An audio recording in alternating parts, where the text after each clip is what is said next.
क्या नरेंद्र मोदी है, अमित शाह है, कौन हिमाचल? वो भी मैं आपको दिखा दूंगा, वो भी मैं आपको प्रूफ के साथ दिखा दूंगा। है हमारे पास, मैं फाउंडेशन लगा रहा हूं, मैं फाउंडेशन क्रिएट कर रहा हूं, है हमारे पास। मैं स्टेज पे बिना प्रूफ के नहीं चढ़ूंगा, बता रहा हूं। हमारे पास इस प्रेजेंटेशन में जो मैंने आपको अभी दिखाया 100% सबूत है, प्रूफ है कि ज्ञानेश कुमार जी हिंदुस्तान के चीफ इलेक्शन कमिश्नर वोट चोरों की रक्षा कर रहे हैं। और ये मैं आपको अभी दिखाने जा रहा हूं। ज्ञानेश कुमार जी, आप अपना काम कीजिए, आपने ओथ लिया है, आप हिंदुस्तान के चीफ इलेक्शन कमिश्नर हैं। आपसे कर्नाटक की सीआईडी सबूत मांग रही है। आप कर्नाटक की सीआईडी को ये सबूत 1 सप्ताह के अंदर दे दीजिए, नहीं तो पूरा हिंदुस्तान के सारे युवा इस बात को एक्सेप्ट करेंगे कि आप हिंदुस्तान के कॉन्स्टिट्यूशन, हिंदुस्तान के संविधान की हत्या में शामिल हो, हिंदुस्तान की संविधान की रक्षा नहीं कर रहे हो और वोट चोरों की आप मदद कर रहे हो।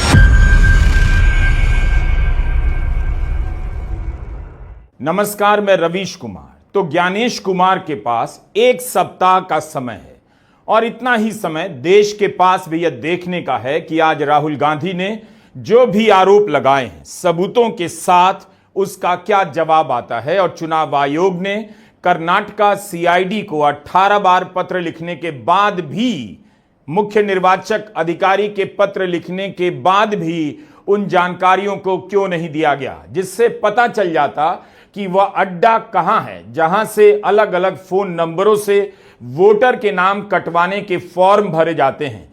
राहुल गांधी ने आज 2 विधानसभाओं में वोट चोरी के सबूत पेश किए। मुख्य चुनाव आयुक्त ज्ञानेश कुमार के खिलाफ मोर्चा खोल दिया।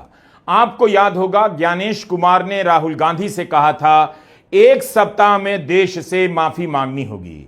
आज राहुल गांधी ने भी उन्हें 1 सप्ताह का समय दिया है। चुनाव आयोग की तरफ से भी जवाब आया है, प्रेस कॉन्फ्रेंस के तुरंत बाद आया। हम इस जवाब के बारे में भी इसी वीडियो में बात करेंगे। 18 सितंबर की प्रेस कॉन्फ्रेंस में राहुल गांधी ने बताया कि कर्नाटका में कोई नागराज हैं जो सुबह के 4 बजे उठते हैं और 2 लोगों के नाम कटवाने का फॉर्म भर देते हैं, नाम कट जाता है। नागराज जी, इन्होंने 2 एप्लीकेशन 36 सेकंड में फाइल कर दी है। और मजे की बात देखिए, ये 4 बजे सुबह उठ के फाइल कर रहे हैं।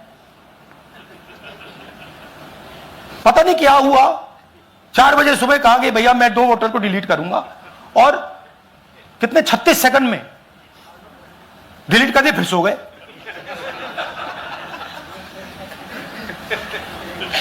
हमारी माइंड में पहले सवाल था कि क्या इलेक्शन कमीशन भी सो रहा है, मगर नहीं, सोया कोई नहीं है, जगे हुए हैं, सिस्टमैटिकली मदद हो रही है। इस वीडियो में हम विस्तार से बता रहे हैं कि राहुल गांधी ने आज क्या क्या सबूत रखे। सबूत ही नहीं रखे, बल्कि उस व्यक्ति को मंच पर पेश कर दिया जिसके नाम से वोटर लिस्ट से 14 बार आवेदन किए गए। ये सूर्यकांत हैं, कर्नाटका के आलंद विधानसभा के रहने वाले। इन्हें पता भी नहीं, इनके नाम से 14 वोटर के नाम कटवाने के आवेदन डाल दिए गए, वो भी अलग अलग फोन नंबरों से। राहुल गांधी ने इन नंबरों का एक हिस्सा भी अपनी प्रस्तुति में शामिल किया और कहा कि सारे नंबर बाहर के राज्यों के हैं। तो सवाल उठता है कि कर्नाटका से बाहर के राज्यों के फोन नंबर से आलंद विधानसभा में वोटर के नाम कटवाने का आवेदन कौन कर रहा था। सूर्यकांत ने बताया कि उन्हें पता नहीं, उन्होंने किसी का नाम कटवाने का फॉर्म नहीं भरा है। तो फिर यह गेम कौन खेल रहा है, कहां से खेल रहा है, यही आप इस वीडियो में जानेंगे। हम यह भी बता दें कि आलंद विधानसभा कलबुर्गी जिले की है और यहां से 2023 में कांग्रेस जीती थी। राहुल गांधी ने अपनी पार्टी की जीती हुई सीट पर वोट काटने के प्रयास को लेकर आरोप लगाए हैं, ताकि यह इल्जाम ना लगे कि हार गए, इसलिए हताशा में आरोप लगा रहे हैं। पिछली बार मैंने आपको एडिशंस के बारे में बताया था, यह हम आपको डिलीशंस के बारे में दिखा रहे हैं, और सबूत के साथ हम आपको दिखाएंगे कि ये जो डिलीशंस हुए हैं ये सेंट्रलाइज तरीके से कॉल सेंटर के प्रयोग करके, सॉफ्टवेयर के प्रयोग करके किए गए हैं।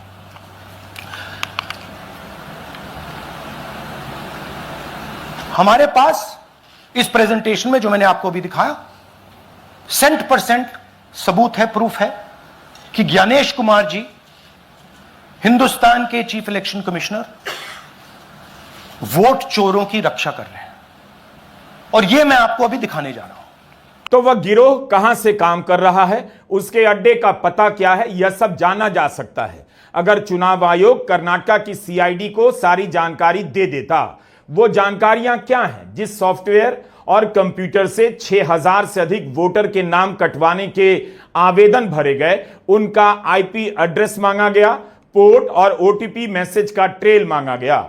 राहुल ने मांग की है कि सीआईडी को सारी जानकारी दी जाए कि किस राज्य से कौन यह कॉल सेंटर संचालित कर रहा है, इस नेटवर्क के पीछे कौन है, उस तक इन्हीं जानकारियों के सहारे पहुंचा जा सकता है।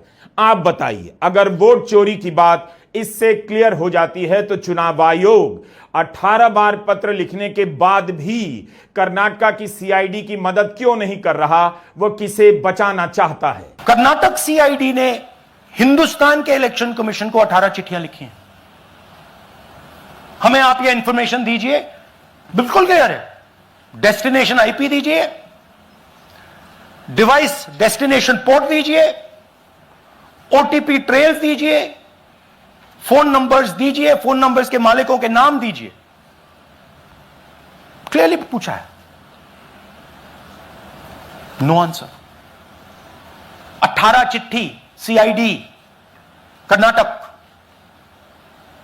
No answer from chief election commissioner, no answer from election commission. Rahul Gandhi ने आरोप लगाया कि एक ही जगह से सेंट्रलाइज तरीके से यह सब काम हो रहा है। कर्नाटक से लेकर महाराष्ट्र, यूपी से लेकर हरियाणा में विपक्ष के बूथ से वोटरों के नाम कटवाने और कहीं पर नाम जुड़वाने का खेल हो रहा है। राहुल गांधी उस अड्डे तक, गिरोह तक पहुंचना चाहते हैं। इससे पहले कि ये सारे सबूत नष्ट कर दिए जाएं, क्या पता कर भी दिए गए हों, चुनाव आयोग को भारत की जनता के सामने सब कुछ साफ साफ बताना चाहिए। आज की प्रेस कॉन्फ्रेंस में हाइड्रोजन बम तो नहीं फोड़ा गया, मगर यह भी किसी बड़े धमाके से कम नहीं है।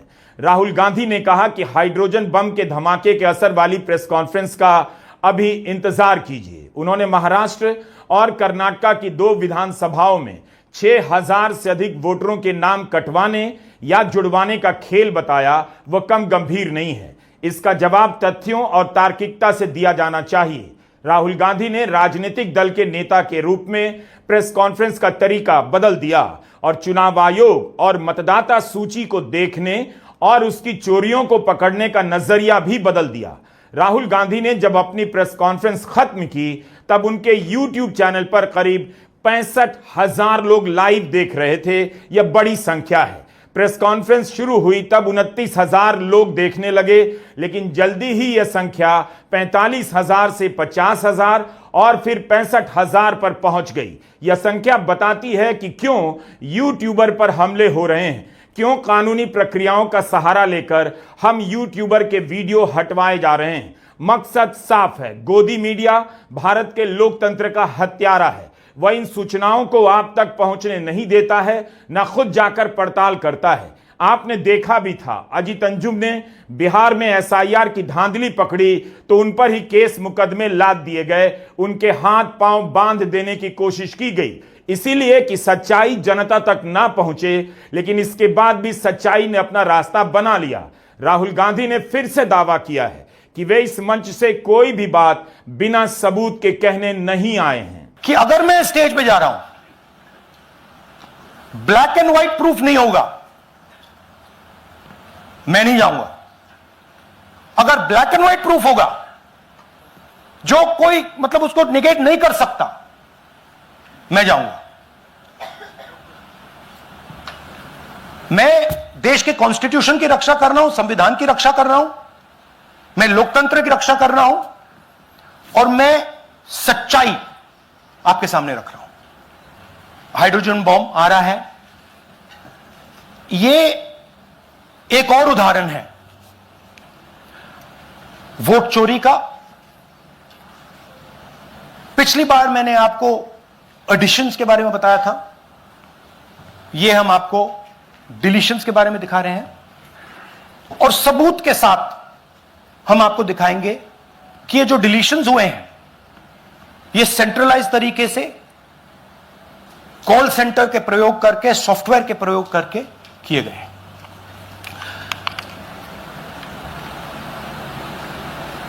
हमारे पास इस प्रेजेंटेशन में जो मैंने आपको अभी दिखाया 100% सबूत है, प्रूफ है कि ज्ञानेश कुमार जी हिंदुस्तान के चीफ इलेक्शन कमिश्नर वोट चोरों की रक्षा कर रहे हैं, और यह मैं आपको अभी दिखाने जा रहा हूं। हर इलेक्शन में हमें रिपोर्ट आती थी कि वोटर्स डिलीट हो रहे हैं, कांग्रेस वोटर्स डिलीट हो रहे हैं, ऑपोजिशन के वोटर्स डिलीट हो रहे हैं, दलित वोटर्स डिलीट हो रहे हैं, आदिवासी हो रहे हैं, माइनॉरिटी वोटर्स डिलीट हो रहे हैं, ओबीसी वोटर्स डिलीट हो रहे हैं। मगर जब डिलीट होते हैं ऑपोजिशन के ही होते हैं। राहुल गांधी ने कई बार इस पर जोर दिया कि उन्होंने उतना ही कहा जितने का सबूत है और जिसे वे समझते हैं कि देश की जनता को बता देना चाहिए। अगर वोट चोरी हो रही है तो यह सबका सवाल होना चाहिए। अकेले राहुल गांधी लोकतंत्र की रक्षा नहीं कर सकते। इन बातों को बार बार दोहराते हुए राहुल गांधी ने उस नाम से एक फाइल खोल दी जिस नाम से इन दिनों प्रोपेगेंडा फिल्में बनती हैं, कभी कश्मीर फाइल तो कभी बंगाल फाइल। राहुल गांधी की प्रेस कॉन्फ्रेंस का नाम था दी आनंद फाइल। ध्यान से सुनिए जो राहुल गांधी बता रहे हैं कि किस तरह कर्नाटका के आनंद विधानसभा में 6000 से अधिक वोटर के नाम कटवाने का खेल खेला गया। कर्नाटक में आनंद कंस्टिट्यूएंसी है, यहां पे चोरी पकड़ ली, कोइंसिडेंस से पकड़ी। वहां की जो बीएलओ थी उसने देखा कि उसके रिश्तेदार को डिलीट कर दिया गया था। जैसे चोरी पकड़ी जाती है, कोई छोटी सी गलती हो जाती है, हाथ आ जाती है। आनंद में 6018 वोटर्स डिलीट हुए, उसमें से इनकी रिश्तेदार थे। उन्होंने पता लगाया कि मेरे रिश्तेदार को डिलीट किसने किया। पता लगा कि पड़ोसी ने रिश्तेदार को डिलीट किया। बीएलओ ने जाके पड़ोसी से पूछा कि भाई आपने मेरे रिश्तेदार को क्यों डिलीट किया। पड़ोसी ने कहा मैंने तो नहीं किया। बीएलओ सस्पिशियस हो गई, शक पड़ा, उसने प्रोसेस चालू कर दी।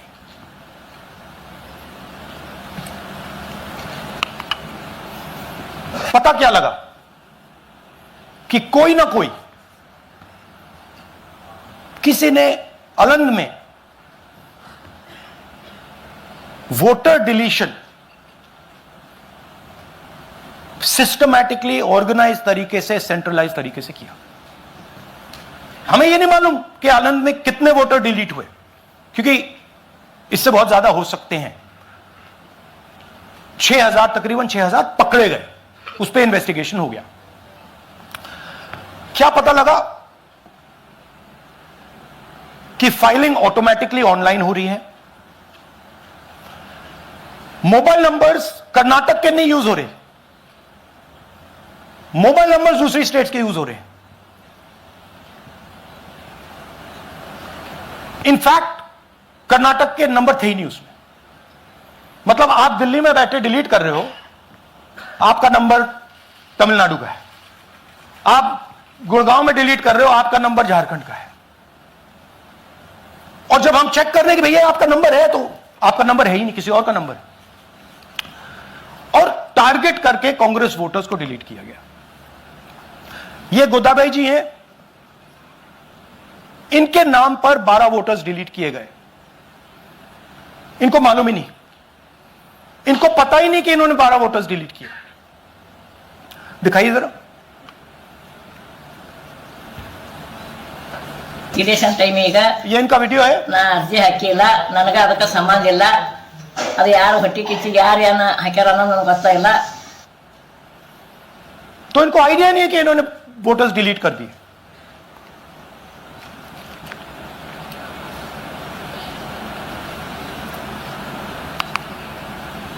ये सारे के सारे जो नंबर्स हैं, ये कर्नाटक के नंबर्स नहीं है, ये अलग अलग स्टेट्स के नंबर्स हैं। और इन नंबर्स को आप फोन करके देखिए, रिप्लाई नहीं आता है।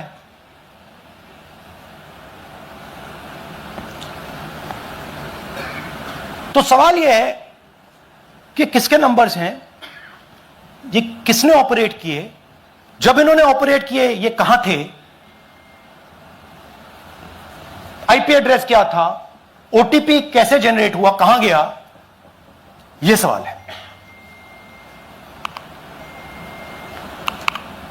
यह दूसरा उदाहरण, सूर्यकांत जी जो अभी स्टेज पे आए थे, इन्होंने 12 वोटर्स को 14 मिनट में डिलीट कर दिया। आप फॉर्म भरने की कोशिश कीजिए, डिलीशन फॉर्म भरने की कोशिश कीजिए, देखिए। और जब हमने इनसे पूछा कि भैया आपने ये कैसे किया, वो कहते हैं मैंने तो नहीं किया, मैं तो जानता ही नहीं हूं।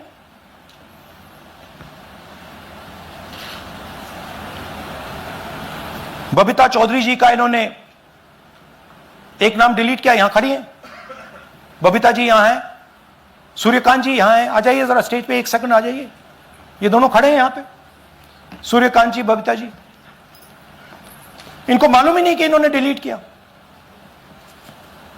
Thank you. नागराज जी, इन्होंने 2 एप्लीकेशन 36 सेकंड में फाइल कर दी है। और मजे की बात देखिए, ये 4 बजे सुबह उठ के फाइल कर रहे हैं। पता नहीं क्या हुआ, 4 बजे सुबह कहा कि भैया मैं 2 वोटर को डिलीट करूंगा, और कितने 36 सेकंड में डिलीट कर दिए, फिर सो गए।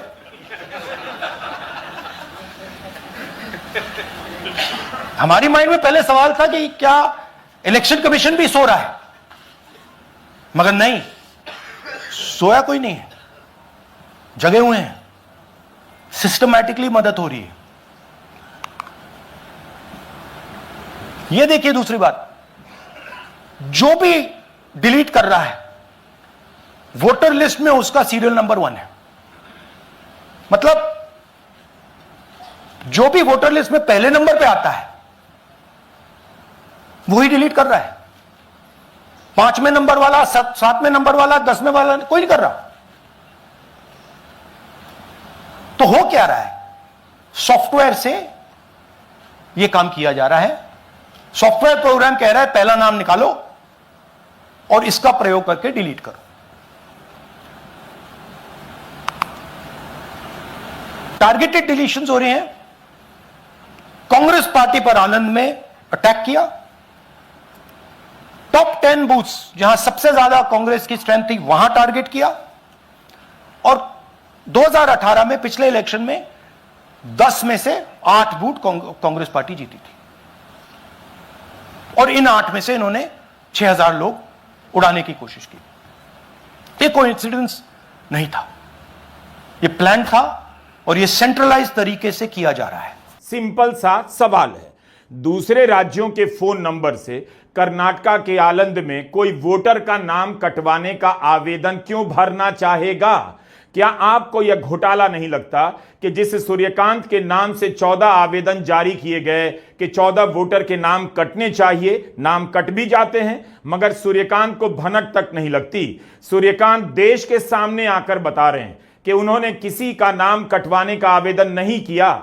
यह सब आसानी से आज की तारीख में साबित किया जा सकता है, बेहद कम समय में। आखिर 4 बजे उठकर 36 सेकंड के अंदर 2 फॉर्म भरने वाले नागराज कौन हैं? ये 4 बजे सुबह कैसे आवेदन करते हैं, और 36 सेकंड में कौन सा फॉर्म आप किस वेबसाइट पर भर देंगे? ये कोई चलते फिरते आरोप नहीं है। जाहिर है चुनाव आयोग को ठोस जवाब देने होंगे। माइंड में पहले सवाल था कि क्या इलेक्शन कमीशन भी सो रहा है, मगर नहीं, सोया कोई नहीं है, जगे हुए हैं, सिस्टमैटिकली मदद हो रही है। यह देखिए दूसरी बात, जो भी डिलीट कर रहा है वोटर लिस्ट में उसका सीरियल नंबर 1 है। मतलब जो भी वोटर लिस्ट में पहले नंबर पे आता है वही डिलीट कर रहा है। 5वें नंबर वाला, 7वें नंबर वाला, 10वें वाला कोई नहीं कर रहा। तो हो क्या रहा है, सॉफ्टवेयर से यह काम किया जा रहा है। सॉफ्टवेयर प्रोग्राम कह रहा है पहला नाम निकालो और इसका प्रयोग करके डिलीट करो। टारगेटेड डिलीशंस हो रहे हैं। इसी तरह राहुल गांधी ने दिखाया कि महाराष्ट्र के राजौरा में 6000 से अधिक नाम जोड़े गए। इसके बाद उन्होंने मुख्य चुनाव आयुक्त का नाम लेकर उन पर सीधा हमला बोला और कहा कि वे वोट चोरों को बचा रहे हैं, हमारे पास वोट चोरी के 100% सबूत हैं। ज्ञानेश कुमार ने राहुल गांधी से कहा था 1 सप्ताह के भीतर देश से माफी मांगे। उसके तो कई सप्ताह गुजर गए। क्या चुनाव आयोग इन आरोपों को भूल गया? आज राहुल गांधी ने 1 सप्ताह के भीतर कर्नाटका सीआईडी को सबूत देने की बात चुनाव आयोग से कही है। हलफनामा देना होगा या देश से माफी मांगनी होगी, तीसरा विकल्प नहीं है। अगर 7 दिन में हलफनामा नहीं मिला तो इसका अर्थ ये सारे आरोप निराधार हैं। आपसे कर्नाटक की सीआईडी सबूत मांग रही है। आप कर्नाटक की सीआईडी को यह सबूत 1 सप्ताह के अंदर दे दीजिए, नहीं तो पूरा हिंदुस्तान के सारे युवा इस बात को एक्सेप्ट करेंगे कि आप हिंदुस्तान के कॉन्स्टिट्यूशन, हिंदुस्तान के संविधान की हत्या में शामिल हो, हिंदुस्तान की संविधान की रक्षा नहीं कर रहे हो और वोट चोरों की आप मदद कर रहे हो। जब राहुल गांधी ने 7 अगस्त को प्रेस कॉन्फ्रेंस की, उसके 10 दिन बाद ज्ञानेश कुमार प्रेस कॉन्फ्रेंस में आते हैं। क्या इस बार ज्ञानेश कुमार जल्दी प्रेस कॉन्फ्रेंस करेंगे? कलबुर्गी जिले के आलंद विधानसभा में वोट चोरी के मामले में फरवरी 2023 में एफआईआर हुई। इसकी जांच आज तक पूरी नहीं हुई। चुनाव आयोग क्यों नहीं जानकारी दे रहा है? उसे तो 10 कदम आगे आकर मदद करनी चाहिए थी और उन सभी का फोन नंबर पकड़ा देना चाहिए था जिनकी मदद से कथित रूप से 6000 वोटर के नाम कटवाने के फॉर्म भरे गए। आजकल आप सभी के लिए ओटीपी के खेल को समझना मुश्किल नहीं है। ओटीपी कहां से आती है, कहां जाती है, झटके में पता लगाया जा सकता है। लेकिन इस तरह के मामले में जांच होने में 2-2 साल का समय लगेगा, तब संदेह गहरा होगा चोरों को बचाया जा रहा है। ये कोइंसिडेंस नहीं था, ये प्लान था और ये सेंट्रलाइज तरीके से किया जा रहा है। अब मैंने बहुत बड़ी बात बोली, चीफ इलेक्शन कमीशन के बारे में मैंने बोला कि यह व्यक्ति वोट चोरों की रक्षा कर रहा है। जो भी मैं यहां बोल रहा हूं 100% प्रूफ के साथ, सबूत के साथ बोल रहा हूं और मैं अभी आपको दिखाना चाहता हूं कि मैं ये शब्द क्यों बोल रहा हूं और किस बेसिस पे बोल रहा हूं। आपको अपनी आंखों से ये दिखेगा। कर्नाटका सीआईडी ने केस चालू किया कि वोटर कौन है, ये फोन किसके हैं, ये आईपी एड्रेस क्या है, ओटीपी कहां गया, इन चीजों के बारे में इन्वेस्टिगेशन शुरू होती है। कर्नाटक सीआईडी ने हिंदुस्तान के इलेक्शन कमीशन को 18 चिट्ठियां लिखी हैं। हमें आप यह इंफॉर्मेशन दीजिए, बिल्कुल क्लियर है, डेस्टिनेशन आईपी दीजिए, डिवाइस डेस्टिनेशन पोर्ट दीजिए, ओटीपी ट्रेल्स दीजिए, फोन नंबर्स दीजिए, फोन नंबर्स के मालिकों के नाम दीजिए। क्लियरली पूछा है, नो आंसर। 18 चिट्ठी CID Karnataka, no answer from chief election commissioner, no answer from election commission. Timeline देखिए,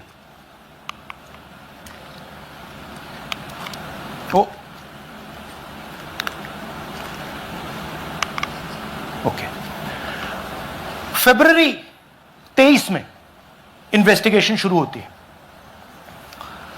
मार्च 23 में कर्नाटका सीआईडी चिट्ठी लिखती है ईसीआई को कि हमें सारे डिटेल्स दे दीजिए। अगस्त में इनकंप्लीट डिटेल्स दी जाती हैं जिससे कोई इन्वेस्टिगेशन आगे नहीं बढ़ेगा। जिन चीजों की जरूरत थी वो नहीं दी, जिसकी जरूरत नहीं थी वो सारी दे दी। पहला सबूत। दूसरा सबूत, 18 बार रिमाइंडर लेटर गए हैं।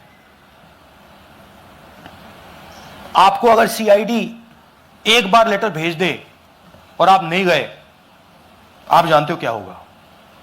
यहां पे इलेक्शन कमीशन को 18 बार लेटर गए हैं, कुछ नहीं हुआ है।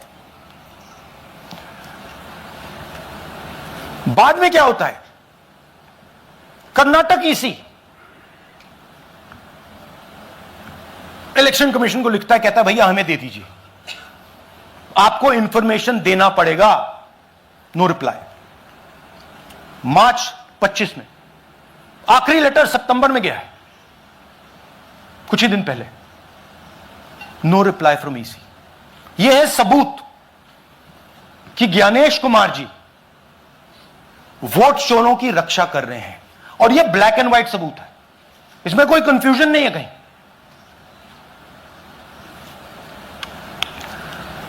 तो सवाल उठता है, ये है कौन जो सेंट्रलाइज तरीके से कॉल सेंटर के प्रयोग से, सॉफ्टवेयर से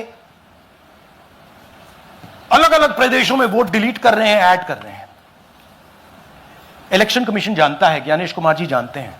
राहुल गांधी की प्रेस कॉन्फ्रेंस का मजाक उड़ाया जाएगा, विरोध किया जाएगा, लेकिन क्या चुनाव आयोग प्रेस कॉन्फ्रेंस करेगा या उसके बदले बीजेपी प्रेस कॉन्फ्रेंस करने आ जाएगी? आयोग ने जवाब तो दिया ट्विटर पर, मगर प्रेस कॉन्फ्रेंस नहीं की है। उसके बदले वाकई बीजेपी की प्रेस कॉन्फ्रेंस हुई है। अनुराग ठाकुर ने प्रेस कॉन्फ्रेंस की है, जिन्होंने पिछली बार वोट चोरी के आरोप लगाए थे और विपक्ष के उम्मीदवारों के जीतने के आरोप लगाए थे। चुनाव आयोग ने अनुराग ठाकुर से हलफनामा नहीं मांगा, राहुल गांधी से मांगा था। वही अनुराग ठाकुर इस बार भी प्रेस कॉन्फ्रेंस आए। तो बार बार राहुल गांधी जी का प्रयास है कि लोकतंत्र पर प्रहार किया जाए, भारत के लोकतंत्र को कमजोर किया जाए, जनता को गुमराह किया जाए, और जिस तरह से बांग्लादेश नेपाल में स्थिति बनती है वैसे झूठ बोल बोल के वहां पे स्थिति पैदा कर दो देश में। कुछ सवाल आज मैं और पूछना चाहता हूं कि जब जब राहुल गांधी जी आरोप लगाया और उसके कोर्ट गए तो बार बार इनको मुंह की खानी पड़ी। आप सारे उदाहरण उठाकर देख लीजिए, कभी माफी मांगनी पड़ी तो कभी कोर्ट की लताड़ खानी पड़ी। तो क्या इसी डर से राहुल गांधी जी शपथ पत्र नहीं दे रहे हैं? आज मीडिया द्वारा बार बार पूछे जाने के बाद भी शपथ पत्र क्यों नहीं दे रहे? कायदे से मुख्य चुनाव आयुक्त ज्ञानेश कुमार को सामने आकर जवाब देना चाहिए। सवाल ज्यादा भी नहीं है, उन्हें सिर्फ चंद सवालों के जवाब देने हैं कि 18 बार पत्र लिखने के बाद भी आपने phone number, OTP trail, IP address, device, destination port की जानकारी क्यों नहीं दी? इस बार चुनाव आयोग ने सूत्रों के हवाले से कुछ नहीं कहा, प्रेस कॉन्फ्रेंस नहीं की, लेकिन सूत्र चुप रहे। ट्विटर पर एक जवाब जरूर आया। कहा गया है राहुल गांधी के आरोप सही नहीं है, आधारहीन है। कोई भी ऑनलाइन फॉर्म भरकर किसी का वोट नहीं कटवा सकता, क्योंकि जिसका नाम काटा जा रहा है बिना उसे मौका दिए उसका नाम नहीं काटा जा सकता है। बिहार एसआईआर में यही तो आरोप लग रहे थे कि जिनका नाम काटा जाएगा उन्हें अपना पक्ष रखने का पर्याप्त समय नहीं दिया जाएगा।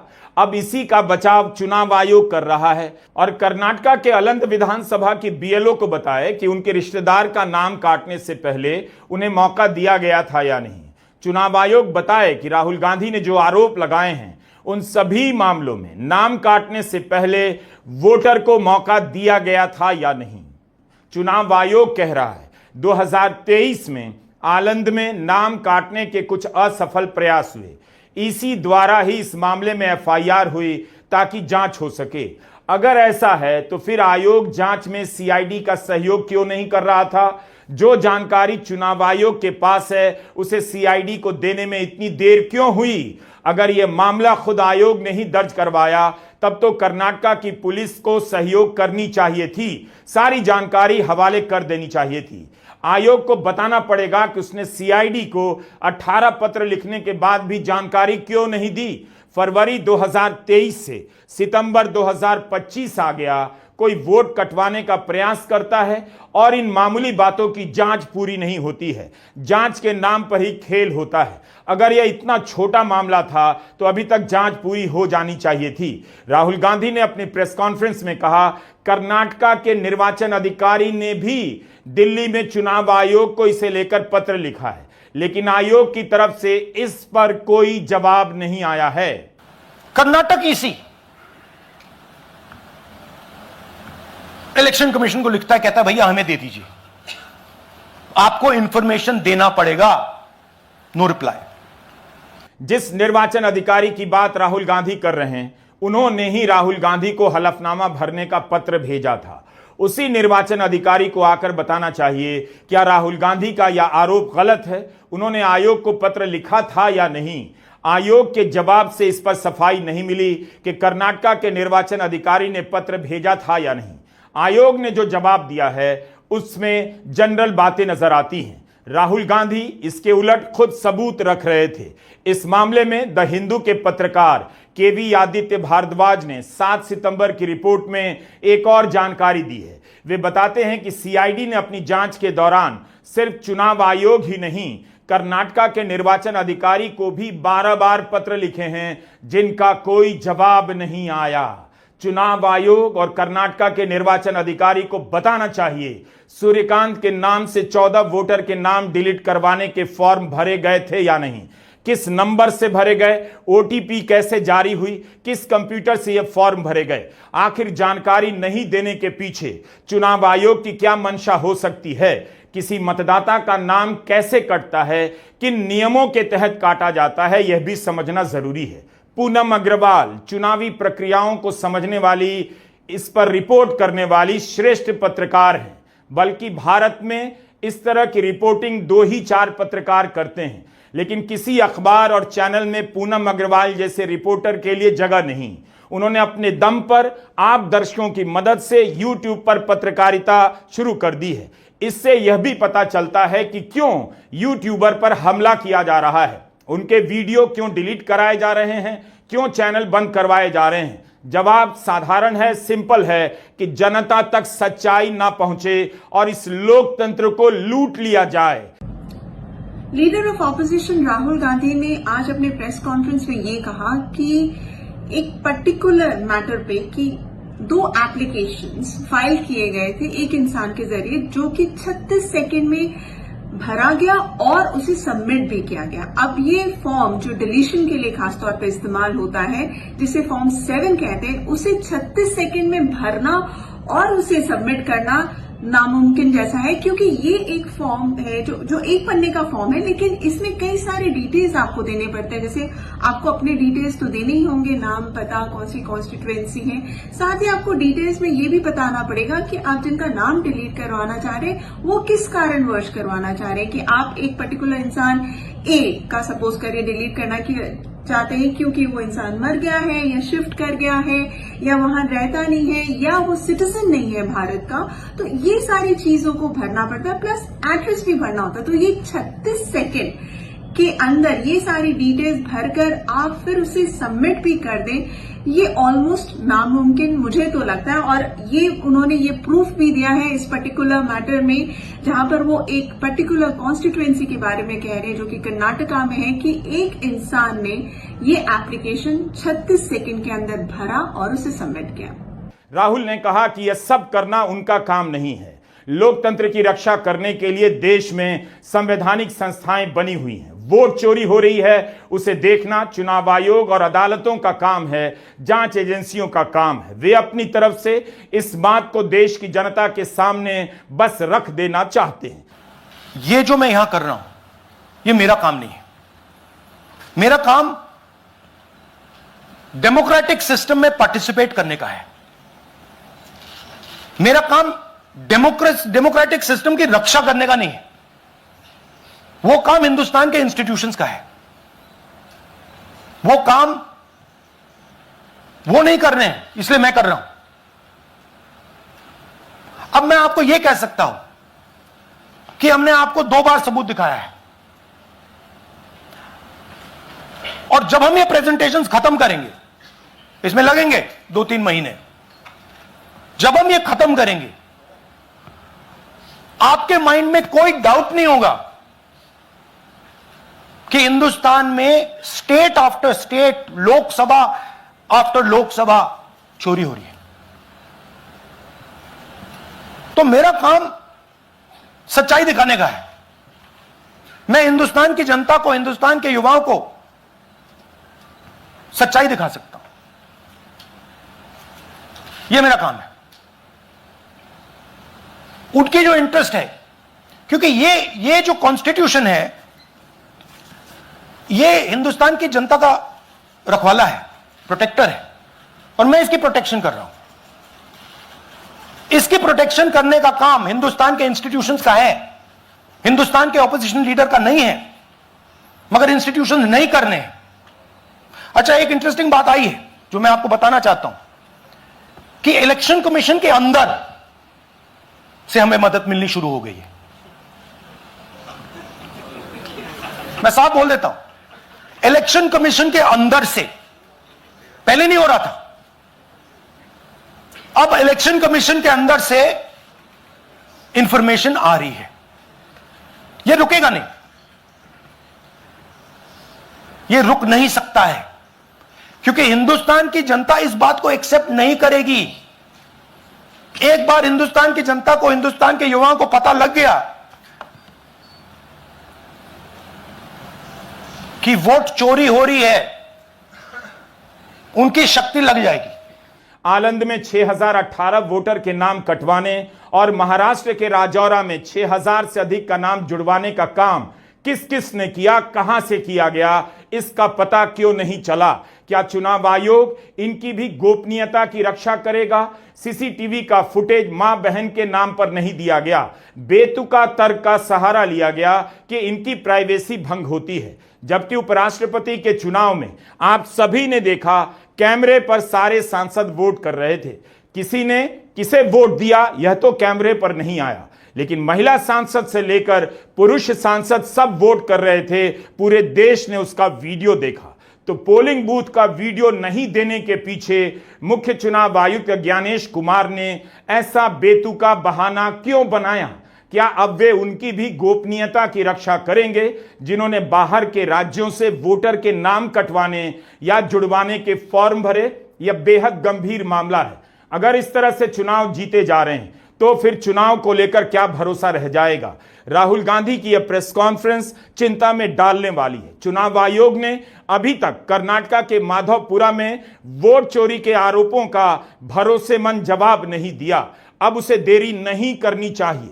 जनरल बातों की जगह जो सवाल उठाए गए हैं उसका जवाब देना चाहिए, वरना पब्लिक समझ जाएगी कि वोट चोरी हो रही है। नमस्कार, मैं रवीश कुमार।